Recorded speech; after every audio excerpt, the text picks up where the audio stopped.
मेरा नाम आरुषि है। ये कहानी मेरी बेटी अदिति और उसकी ज़िंदगी पर है। मैं बिजनौर के एक छोटे से कस्बे की रहने वाली हूँ। जब मैं विधवा हुई तो मेरे माँ बाप ने मेरी दूसरी शादी कर दी। एक ऐसे व्यक्ति से कर दी जिसका पहले से ही एक बेटा था और मेरे पास भी एक बेटी थी। अब मेरा बेटा और बेटी एक ही कमरे में सोते थे, मगर सुबह उठते ही मेरी बेटी बेड की चादर दिन प्रतिदिन चेंज कर देती। फिर मुझसे छुप छुप कर पुरानी चादर धोती और खुद नहाने चली जाती। कई बार तो मेरी बेटी बेहोश भी हो जाया करती थी। वो दिन ब दिन बहुत कमज़ोर होती जा रही थी। एक दिन सुबह उठकर मैं जल्दी से बेटी के कमरे में चली गई, मगर आगे का माहौल देखकर मैं शर्म से पानी पानी हो गई। दिल से एक यही बात निकली कि भगवान ऐसा मंजर कभी किसी माँ को न दिखाए, क्योंकि वहाँ मेरी बेटी और बेटा। मैं शादी के 2 साल बाद ही विधवा हो गई थी। उस वक्त मेरी उम्र 18 साल थी, क्योंकि मेरे माँ बाप ने मेरी शादी 16 साल की उम्र में ही कर दी थी। मैं अपने माँ बाप की इकलौती बेटी थी, मगर मुझे ऐसा लगता था मैं उन पर एक बहुत बड़ा बोझ हूँ, मानो जैसे कि मैं उनकी बेटी ही नहीं थी।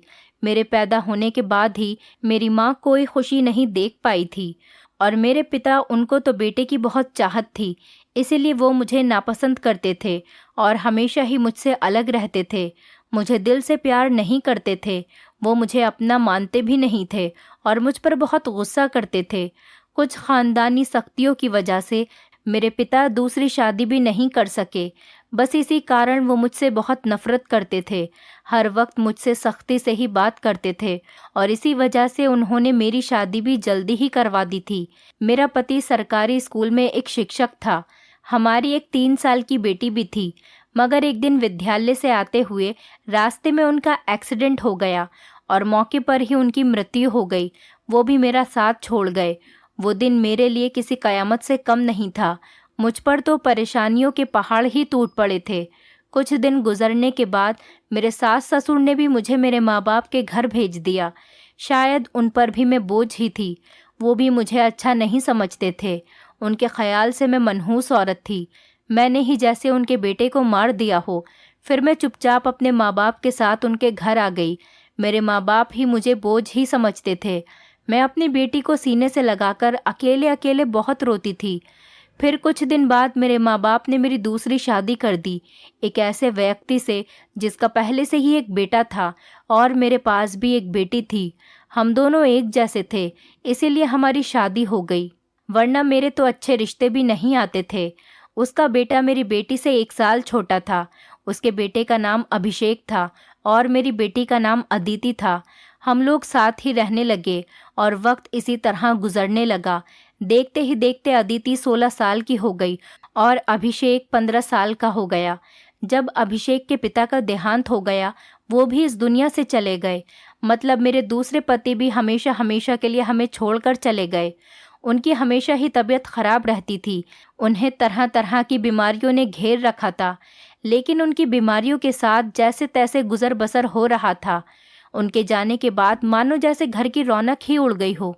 हमारा अपना मकान था, इसीलिए किराए की चिंता नहीं होती थी और मेरे घर में ही एक किराना की छोटी सी दुकान थी। एक दिन जब हम सब लोग सो रहे थे, फिर अचानक ही बहुत ज़ोर से आवाज़ आई। मेरा तो दिल बैठ गया। मैं बहुत घबरा गई थी और डर भी गई थी। मैंने देखा कि ये आवाज़ तो अभिषेक के कमरे से आई है। मैं उसके कमरे की तरफ दौड़ी तो मैं देखते ही हैरान रह गई। कमरे की छत गिर गई थी। ये देखकर मैं घबरा गई। मुझे डर था कि कहीं अभिषेक तो इस छत के नीचे नहीं दब गया। जब मैं करीब गई और मैंने जाकर देखा तो अभिषेक वहाँ नहीं था। वो बाथरूम जाने के लिए उठा होगा, इसी वजह से उसकी जान बच गई, क्योंकि उसके कमरे की छत गिर गई थी। मैंने ईश्वर से धन्यवाद किया कि ये तो अच्छा हुआ कि अभिषेक को कोई चोट नहीं आई। अगर उसको कुछ हो जाता तो मैं उसके स्वर्गवासी पिता को क्या मुंह दिखाती। लेकिन अब हमारे पास इतने पैसे नहीं थे कि हम उस छत को दोबारा डलवा सकते। कमरे का तो कबाड़ा ही बन गया था। सारी छत गिर चुकी थी और हमने उसको उसके हाल पर ही छोड़ दिया। उसके बाद मैंने अपने लिए अपना बिस्तर रसोई में ही डाल दिया और कमरे में दोनों बच्चों को सोने के लिए कहा, क्योंकि बाहर तो बहुत ज़्यादा सर्दी थी और बाहर कोई सो भी नहीं सकता था। और कमरे में एक बेड और एक चारपाई ही थी। 2 लोग भी बहुत मुश्किल से सो पाते थे। अब वो दोनों एक ही कमरे में सोते थे। मजबूरी थी, क्या कर सकते हैं। एक कमरे में तो दुकान थी और मेरे पति ने घर में 3 ही तो कमरे बनवाए थे। यूँ तो हम 3 लोगों के हिसाब से कमरे ठीक थे, लेकिन एक कमरा दुकान के लिए भी तो ज़रूरी था। अब मजबूरी थी, क्या कर सकते थे, गुजारा तो करना ही था। एक दिन मेरा बेटा बेटी के कमरे में सोया तो सुबह सुबह कुछ ऐसा हुआ कि मैं चकित रह गई। अभिषेक तो सवेरे उठकर नाश्ता करने भी बैठ गया था, जबकि अदिति अभी तक सो रही थी। वो तो इतनी देर तक नहीं सोती थी, लेकिन आज वो इतनी देर तक क्यों सो रही थी? उसकी आदत थी कि वो सुबह जल्दी उठ जाया करती थी। मैंने उसको आवाज़ भी दी तो वो उठ नहीं रही थी। थोड़ी देर के बाद मैंने उसके कमरे में जाकर उसको देखा तो पता चला कि वो बेहोश हो चुकी थी। मैं बुरी तरह से घबरा गई थी कि उसको क्या हो गया। मैंने फौरन ही अभिषेक को बोला कि पास के ही डॉक्टर को घर बुला लाओ। डॉक्टर घर पर आया तो डॉक्टर ने कहा कि ये बेहोश हो गई है। लड़की काफ़ी कमज़ोर है, खून की भी कमी है। कोई भारी काम इससे मत करवाना, बस आराम ही करवाना। फल, अच्छा खाना वगैरह खिलाइए, ठीक हो जाएगी। जब अदिति को होश आया तो मैं उसके पास गई और मैंने उससे पूछा कि तुम्हें क्या हो गया था। तो वो कहने लगी कि बस ऐसे ही बैठे बैठे मुझे चक्कर आने लगे थे और मैं बेहोश हो गई थी। मैंने अपनी बेटी को कहा कि तुम आराम करो, मैं तुम्हारे लिए नाश्ता बनाकर लाती हूँ। जब मैं नाश्ता लेकर आई और मैंने आकर देखा, वो अपने कमरे में नहीं थी और कमरे के बिस्तर पर चादर भी नहीं थी। मैंने बाहर जाकर उसको देखा तो वो उसी चादर को बैठकर धो रही थी। मैंने उससे पूछा, तुम ये चादर क्यों धो रही हो? तुम्हारी तो तबीयत ठीक नहीं है, डॉक्टर ने तुम्हें आराम करने के लिए कहा है।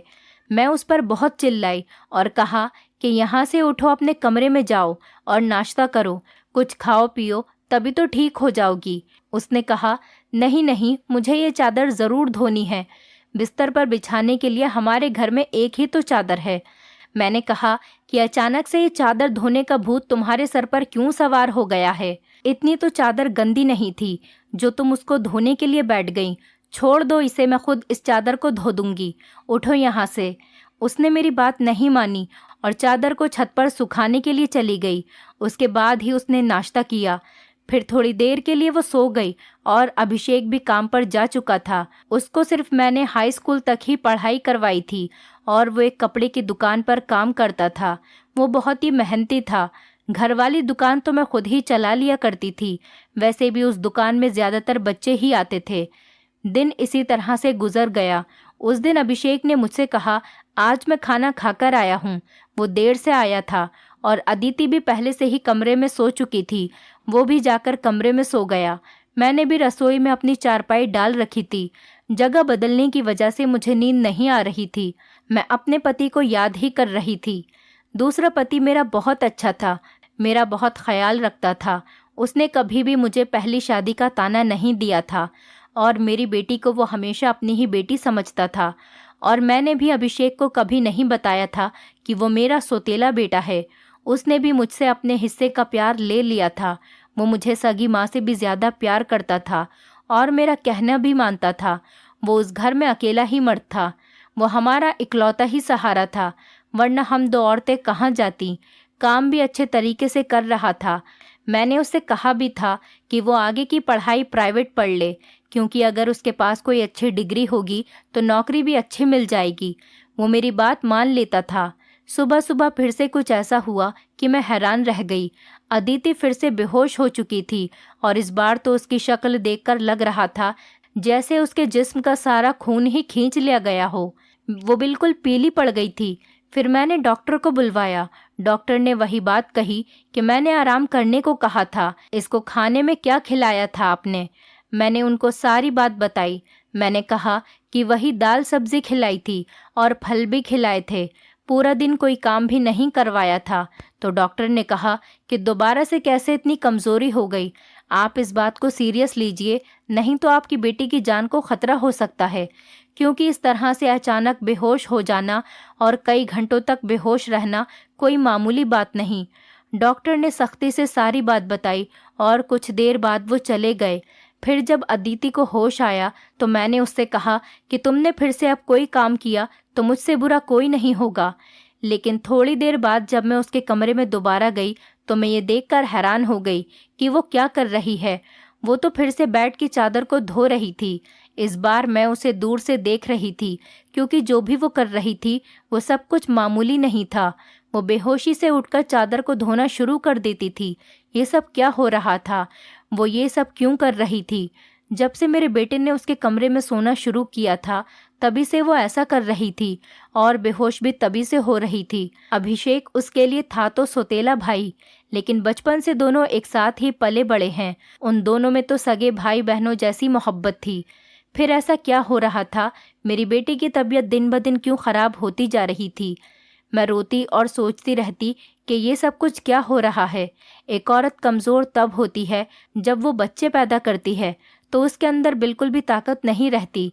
लेकिन जवान लड़कियां यूं बेहोश होने लगें, ये तो कोई नॉर्मल बात नहीं थी। दूसरे ही दिन उसने चादर धोकर छत पर सुखाई।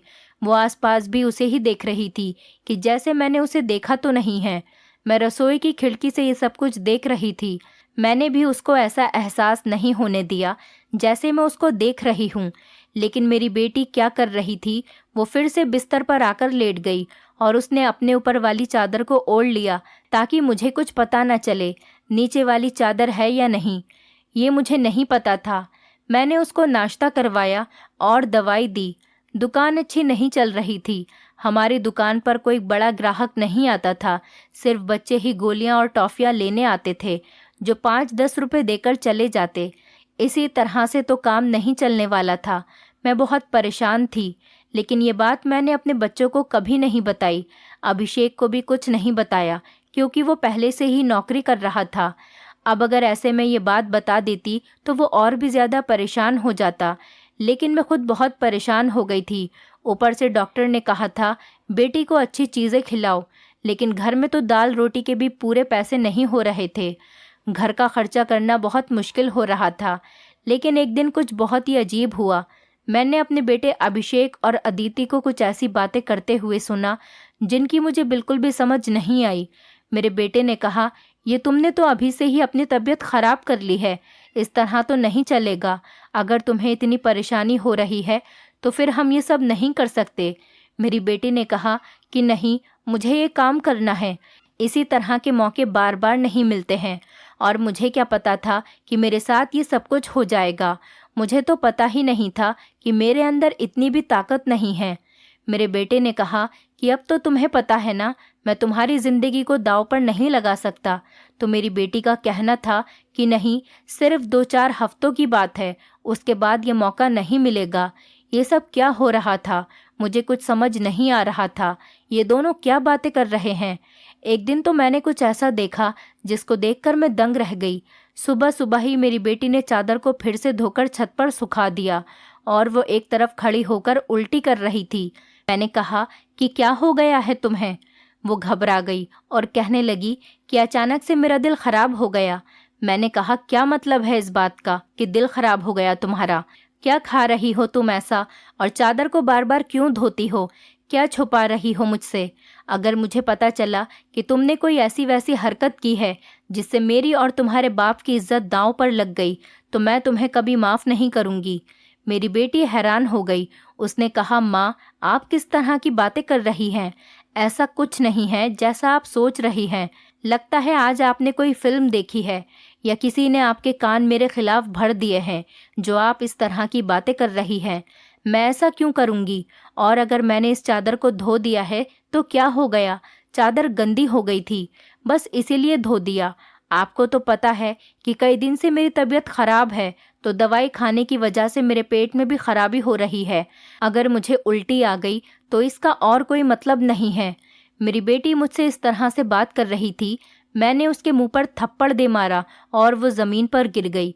तभी अचानक अभिषेक भी आ गया। उसने कहा कि माँ, आप ये क्या कर रही हैं?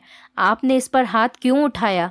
तो मैंने उससे कहा, हाँ, मैंने इसको मारा है, इस पर हाथ उठाया है। ऐसा तो मुझे बहुत पहले ही करना चाहिए था, लेकिन अभी मैं पूरी तरह से बात की तह तक नहीं पहुंची हूँ। जिस दिन मुझे पता चल गया तुम दोनों के बारे में, उस दिन देखना। अब मुझे खुद पता नहीं था कि मुझे क्या हो गया था। मेरे दिल में जो बात आ रही थी मैं वही बोलती जा रही थी, जो कि मुझे इस तरह नहीं करना चाहिए था। रात को अचानक मेरी आंख खुली और मैंने देखा कि मेरे बच्चों के कमरे की लाइट जल रही थी। उस वक्त वो क्या कर रहे थे? उनको तो इस समय सो जाना चाहिए था और मुझसे तो शाम को कह रहे थे कि आज हम जल्दी सो जाएंगे। मैं जब कमरे के करीब गई तो वो ना सिर्फ जाग रहे थे बल्कि बातें भी कर रहे थे। किसी बात पर बहुत ज़्यादा खुश हो रहे थे। मेरा बेटा कह रहा था कि तुम बहुत खुशकिस्मत हो, तो बेटी कहने लगी कि हाँ, खुशकिस्मत तो मैं हूँ, लेकिन अभी कल फिर से जब मेरी तबीयत खराब होगी तो माँ मुझे देखकर बहुत परेशान हो जाएंगी। कब तक ऐसा झूठ बोलेंगे? बेटा बोला, बस कुछ दिन और कर लेते हैं, फिर सब कुछ ठीक हो जाएगा। मैं उनकी बातें सुनकर हैरान रह गई। आज मुझसे रहा नहीं गया। मैंने कमरे के दरवाजे को खोलने की कोशिश की तो मैं हैरान रह गई। उन्होंने दरवाजे को अंदर से बंद क्यों किया था? क्या वजह थी दरवाज़ा अंदर से बंद करने की? वैसे भी अब मौसम बदल रहा था, उनको दरवाज़ा खोलकर सोना चाहिए था। मैंने दरवाजे पर बार बार दस्तक देना शुरू कर दिया, लेकिन इस तरह से दस्तक देने के बावजूद भी उन लोगों ने दरवाज़ा खोलने में आधा घंटा लगा दिया। और उसके बाद जब मैंने कमरे में देखा तो उनके अलावा कमरे में कोई भी नहीं था और वो दोनों ऐसी शक्ल बनाकर बैठे थे जैसे नींद से जागे हों। मैंने कहा, इतनी देर में दरवाज़ा क्यों खोला है? तो कहने लगे, हम सो रहे थे। मैंने कहा कि झूठ नहीं बोला करो, तुम लोग जाग रहे थे और बातें कर रहे थे। उन्होंने कहा कि हम क्यों इस समय जागेंगे और क्यों बातें करेंगे? हमारा कौन सा कल पेपर है जो हम तैयारी करेंगे और जागेंगे? हम लोग तो सो रहे थे। मुझे उन दोनों की हरकतें समझ नहीं आ रही थी। मेरे पास बोलने के लिए कोई शब्द नहीं थे। मुझे उनकी बातें समझ नहीं आ रही थीं, क्योंकि वो दोनों तो ऐसे ही बैठे थे जैसे नींद से अभी अभी जागे हों। उसके बाद मैंने उनको कुछ नहीं कहा और वहाँ से चली गई। लेकिन मैं सोचती थी कि कोई ना कोई गड़बड़ तो ज़रूर है। मैं ये देखकर हैरान रह गई। एक दिन मेरी बेटी के बाजू में नील के निशान भी थे। ये तो जख्म के निशान थे। मुझे समझ नहीं आ रही थी कि उसे क्या लगा था। मैंने उससे पूछा तो उसने कहा कि छुरी लगी है, लेकिन छुरी तो उंगली पर लगती है, बाजू पर नहीं। मेरी बेटी कोई ना कोई बात ऐसी है जो मुझसे छुपा रही थी। कभी बेहोश हो जाती थी, कभी उसके शरीर पर अजीब अजीब तरीके के निशान होते थे और कभी उठकर अपने बेड की चादर धोने लग जाती थी और मुझे कमरे में जाने नहीं देती थी। मेरा दिमाग जिस तरफ जा रहा था मैं वैसे ही सोचना नहीं चाहती थी। मेरी गलती थी। मैंने आग और पानी को क्यों एक साथ रखा? मुझे ऐसा नहीं करना चाहिए था। मैंने सोच लिया कि मुझे अब क्या करना है। जवान लड़का और लड़की को मुझे एक साथ एक ही कमरे में नहीं सोने देना चाहिए था। गलती तो मेरी ही थी। मुझे इन सब बातों का ध्यान रखना चाहिए था। अभिषेक था तो अदिति का सौतेला ही भाई। नियत बदलते देर नहीं लगती। जवानी की इस उम्र में बच्चे बुरी संगतों में पड़ ही जाते हैं। सगा भाई तो सगा होता है और सौतेला भाई सौतेला। तो फिर मैं कैसे सौतेले भाई बहन को एक साथ एक ही कमरे में सुला रही थी? ये मेरी ही गलती थी। जब हम ही बच्चों पर ध्यान नहीं देंगे, परेशानियां तो पैदा ही होंगी। अच्छी बुरी बातों का ध्यान तो हमें ही रखना होता है। बच्चे तो नादान होते हैं और नादानी में ही बहुत सारी गलतियां कर बैठते हैं। जैसे जैसे विचार मेरे दिमाग में आ रहे थे, अगर ये सारे विचार सही हो गए तो फिर सारा का सारा कसूर मेरा ही होगा। मैंने अपने बेटे और बेटी पर नज़र रखी थी। एक दिन मेरा बेटा बेटी को कोई चीज़ लाकर दे रहा था। मैं छुपकर उनकी बातें सुनने लगी। उसने कहा कि ये तुम्हारी दवाई है, इस परेशानी के लिए ये दवाई ले लो तो सब कुछ ठीक हो जाएगा। उसने मेरी बेटी को छुपाकर वो गोलियां दी। मैं परेशान हो गई कि ये किस चीज़ की गोलियां उसको दे रहा है। आखिर ऐसी क्या बात है जो परेशानी ये दोनों हल करना चाहते हैं और उसके बारे में मुझे नहीं पता। और ये दवाइयाँ कुछ अजीब सी क्यों लग रही थी। मेरी बेटी ने भी वो दवाइयाँ फ़ौरन से पकड़ ली और उनको अपने दुपट्टे के पल्लू में छुपा लिया। बेटे ने कहा कि रात को सोने से पहले खा लेना, तो फिर अगले दिन तुम बेहोश बिल्कुल भी नहीं होगी। और 2-3 दिन तक तो मेरी बेटी वाकई बेहोश नहीं हुई थी, लेकिन उसके बाद शायद उसकी वो गोलियां ख़त्म हो गईं और एक दिन बाद फिर से मेरी बेटी बेहोश हो गई थी। मेरा बेटा भी घर पर नहीं था, इसीलिए मैंने आज फ़ायदा उठाने के बारे में सोचा। मैंने वो चादर बहुत ही होशियारी से बेटी के नीचे से खींच ली और उसको तरीके से तय करके अपने कमरे में ले आई। मुझे खोलकर देखना था कि इस पर ऐसा क्या लगा होता था जिसकी वजह से मेरी बेटी सुबह उठते ही उसे धोना शुरू कर देती थी और यहाँ तक कि अपनी बीमारी का भी ख्याल नहीं करती। जब मैंने चादर को खोलकर देखा तो पहले तो मुझे कुछ नज़र नहीं आया, लेकिन जब मैंने ध्यान से देखा तो ये देखकर मैं हैरान रह गई कि उस चादर पर सफ़ेद सफ़ेद बाल थे और पूरी चादर बालों से भरी हुई थी। मुझे समझ नहीं आई ये किस चीज़ के बाल हैं, क्योंकि ये बाल बिल्कुल सफ़ेद और छोटे छोटे बाल थे। मैं हैरान हो गई, लेकिन मुझे ये बात समझ नहीं आई। मैं सोचती रही कि ये सब कुछ क्या हो रहा है। मैं बेटे और बेटी की हरकतों पर नज़र रख रही थी, इसीलिए सारा कुछ अपने दिमाग में सोच रही थी, लेकिन मैं किसी नतीजे पर नहीं पहुंची थी। तब तक मेरी बेटी को ये पता चल ही गया कि चादर मैंने देख ली है, तो वो मेरे पास आकर बैठ गई और कुछ अजीब सी घबराई हुई नज़र आने लगी। उसके बाद मैंने उससे पूछ लिया कि क्या बात है, क्यों परेशान लग रही हो। तो उसने कहा कि माँ, वो चादर कहाँ है। तो मैंने उससे कहा कि वो तो मैंने धोकर डाल दी है। ये कहकर वो मेरे पास से जाने लगी, तो मैंने उसका हाथ पकड़कर उसे रोक लिया और मैंने कहा कि मैं सब कुछ देख चुकी हूँ। उस चादर पर जो भी लगा हुआ था मुझे बता दो, ये सब कुछ क्या है? तुम मुझसे इतने दिनों से क्या छुपा रही हो? मैं बहुत परेशान हो गई हूँ। मेरे दिमाग में बहुत बुरे बुरे विचार आ रहे हैं। वो मेरे पास बैठ गई और फिर मेरी बेटी ने मुझे ऐसी बात बताई कि मेरे कदमों तले से ज़मीन निकल गई। मेरी बेटी ने मुझे बताया कि माँ, जैसा आप समझ रही हैं वैसा बिल्कुल भी नहीं है। दरअसल हमने देख लिया था कि इस घर के हालात अच्छे नहीं चल रहे। घर की दुकान भी नहीं चल रही थी और भैया भी कुछ खास पैसे नहीं कमा रहे थे, लेकिन हमें ऐसा कोई काम नहीं मिल रहा था जो हम लोग कर पाते। फिर भैया के एक दोस्त ने उसको एक काम दिया। दरअसल उसने कुछ बहुत ही नस्ली किस्म के बिल्ली के बच्चे रखे हुए थे, जो कि 3 से 4 की तादाद में थे, लेकिन उनको संभालना उसके बस से बाहर था। इसीलिए उसने हमें उन बच्चों को संभालने का काम दिया और उस काम के बहुत सारे पैसे दिए। दरअसल भैया भी पूरा दिन वहीं होते थे, लेकिन रात में भाई को आराम भी करना होता था, इसीलिए उन बिल्ली के बच्चों को कमरे में ले आते थे और मैं उनको संभाल लेती थी। उन्हीं के बाल सुबह चादर पर लगे हुए थे, जिसको मैं सुबह को धो देती थी, क्योंकि हमें पता था कि आपको इस तरह की चीज़ें अच्छी नहीं लगती और हम आपको ये सब कुछ बताना भी नहीं चाहते थे। हम ये सब काम कर रहे हैं और मुझे बाद में पता चला कि मुझे बिल्ली के बच्चों से एलर्जी हो जाती है, जिसकी वजह से मैं सुबह को बेहोश हो जाती थी। भैया ने मुझे जो दवाइयाँ लाकर दी थी वो भी इसी चीज़ की थी, ताकि मेरी एलर्जी कम हो जाए। माँ, भैया का वो दोस्त बहुत अमीर है और वो इस काम के हमें बहुत ज़्यादा पैसे भी दे रहा था। वो हमें एक दिन के 1000 रुपये दे रहा था और आज उन बच्चों का हमारे घर में आखिरी दिन था, क्योंकि अब वो उन्हें लेकर दूसरे शहर चला गया है और हमने इतने पैसे कमा लिए हैं कि हम उस कमरे की छत भी डलवा सकते हैं और घर का कुछ राशन भी ला सकते हैं। हमें पता है कि आपको पालतू जानवर पसंद नहीं हैं, इसीलिए हमने आपको ये बात नहीं बताई थी, लेकिन आपने तो न जाने हमारे बारे में क्या क्या सोच लिया, हम पर इतना शक किया। आपने हमारे बारे में जो बातें की वो हमारे दिल में तीर की तरह जाकर लगती थीं।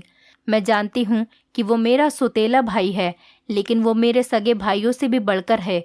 उसने हर बार सिर्फ हमारे बारे में ही सोचा है, जबकि देखा जाए तो हम उसके क्या लगते हैं।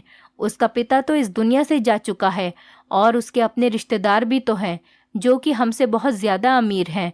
वो उनके साथ जाकर भी तो रह सकता है, लेकिन वो फिर भी हमारे साथ रहता है, क्योंकि वो हमें कभी अकेला नहीं छोड़ना चाहता। उसने हमेशा मुझे अपनी सगी बहन ही माना है। उसने कभी मुझसे कोई गलत बात नहीं की और वो हमारा साथ भी देता है, हमारे लिए बहुत कुछ करता है। पूरा दिन वो काम करता था, रात को मैं उसकी मदद करती थी। वो कहता था कि वो रात में भी ये सब कुछ कर लेगा। दिन भर तो वो बेचारा मेहनत करता था, इसीलिए मैंने उससे कहा कि रात को तुम आराम किया करो, बच्चों को मैं देख लूँगी। इसीलिए मैं उसकी मदद कर रही थी। मुझे ये सुनकर बहुत ही ज़्यादा अफसोस हुआ और मुझे खुद पर बहुत गुस्सा भी आ रहा था। मैंने अपने बच्चों के बारे में क्या क्या सोचा। मैं अपने बच्चों के बारे में जितना गलत सोच रही थी, मेरे बच्चे उससे भी कई गुना ज़्यादा अच्छे हैं। इतनी गलत बातें मैंने उनके बारे में सोची जितनी मुझे सोचनी भी नहीं चाहिए थी।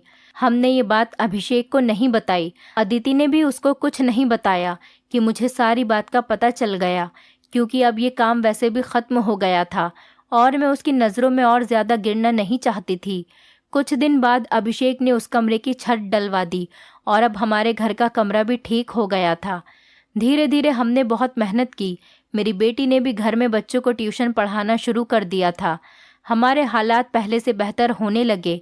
धीरे धीरे इतने बेहतर हो गए कि हमारे घर में कोई तंगी नहीं रही। मेरे साथ ज़िंदगी ने बहुत बुरा किया था, लेकिन अच्छा ये किया कि मुझे बहुत ज़्यादा नेक और अच्छे बच्चे दिए, चाहे वो मेरे अपने थे या पराए। ईश्वर की कृपा से मेरे दोनों बच्चे बहुत ही मेहनती हैं और इस बात को समझते हैं कि अभी उनकी मेहनत के दिन हैं। हाथ पर हाथ रखकर नहीं बैठ सकते, क्योंकि उनके सर पर पिता का साया नहीं था और मैं भी कुछ खास कर नहीं सकती थी। इस बात का उनको एहसास था और ये एक बहुत बड़ी बात है। ईश्वर की कृपा है कि अब सब कुछ ठीक हो गया। ऊपर वाले का लाख लाख शुक्र हुआ। जैसा मैं सोच रही थी वैसा कुछ नहीं हुआ, लेकिन ऐसा हो भी सकता था। अगर ऐसा होता तो मैं कहाँ जाती। बस आखिर में इतना कहना चाहूँगी, जो ऊपर वाला चाहता है होता वही है। मेरे बच्चे बहुत समझदार हैं और उनके दिल में कोई ऐसी बात नहीं है, लेकिन फिर भी मैं ऐसी माँओं को नसीहत करूँगी, बच्चों के साथ के इस मामले में थोड़ी एहतियात ज़रूर करें और वो गलती ना करें जो मैंने अपने बच्चों के साथ की है। मुझे दोनों को एक कमरे में नहीं रखना चाहिए था, क्योंकि जो ना हुआ और वो हो भी सकता था, और अगर वो हो जाता तो सब कुछ ख़त्म हो जाता। मेरे बच्चे तो समझदार थे, शायद मेरे साथ इसीलिए ऐसा नहीं हुआ। अपने बच्चों का ध्यान रखें, उनकी ज़िंदगी पर भी ध्यान रखें और वो कब क्या कर रहे हैं इस बारे में पूरी जानकारी रखें, और बच्चों पर प्यार करने के साथ साथ थोड़ी सख्ती भी रखें, और वो क्या गलती कर रहे हैं क्या नहीं, इन सब बातों के बारे में उनसे जानकारी लेते रहें और इस बात का ध्यान रखें। जब बच्चे जवान हो जाएं तो उनका बिस्तर अलग कर देना चाहिए। आपसे भी यही सब कहूँगी कि अपने बच्चों का ध्यान रखें। दोस्तों, उम्मीद करती हूँ आपको हमारी कहानी पसंद आई होगी। कहानी पसंद आई है तो वीडियो को लाइक करें, चैनल पर नए हैं तो चैनल को सब्सक्राइब करें और हाँ, नोटिफिकेशन बेल को ज़रूर दबाएं ताकि अगली अपडेट सबसे पहले आपको मिले।